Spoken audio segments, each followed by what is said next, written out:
Hello friends, welcome to my channel. स्वागत है तमाરું મારા કિચનમાં। આજે હું તમારી સાથે શેર કરીશ આપણે ટીંડોળા અને બટેટાની શાકની રેસીપી।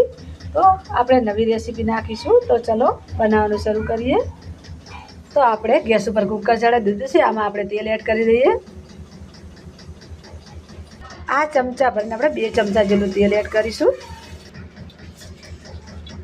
હવે આપણે રાઈ એડ કરી દઈએ। થોડું આપણે જીરું એડ કરી દઈએ। આપણે સૂકા મસાલા લીધા છે, 2 તજના ટુકડા છે, ચક્રફૂલ છે, 2 લવિંગ છે અને 1 તમિલપત્ર છે, જે આમાં એડ કરી દઈએ। હવે આપણે આ શાકભાજી એડ કરી દઈશું।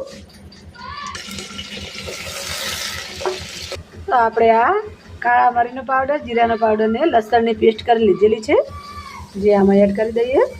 1 ચમચી જેટલું ધાણા જીરું એડ કરી દઈએ। થોડો ગરમ મસાલો એડ કરી દઈએ। अर्धी चमची जेटली हळदर एड करिए। 1 चमची जेटલું મીઠું, સોરી મરચું, अर्धी चमची जेटલું મીઠું एड કરી દઈએ। હવે મિક્સ કરી દઈએ। આપણે આ 2 કપ ભરીને પાણી એડ કરવાનું છે।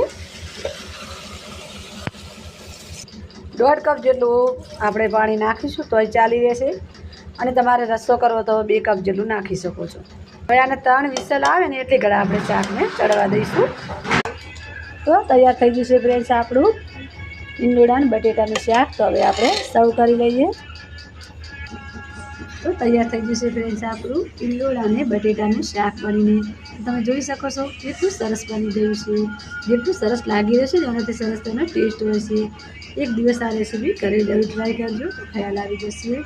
અને તમને મારી આ રેસીપી કેવી લાગી છે, પસંદ આવી હોય તો પ્લીઝ લાઈક કરજો, તમારા ફ્રેન્ડ સાથે શેર કરજો અને મારી ચેનલને સબસ્ક્રાઈબ કરજો।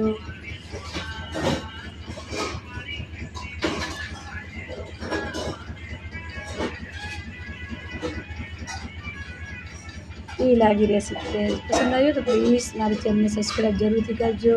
તો ફરી મળીશું એક નવી જ રેસીપી સાથે। ત્યાં સુધી આવજો। જય શ્રી કૃષ્ણ।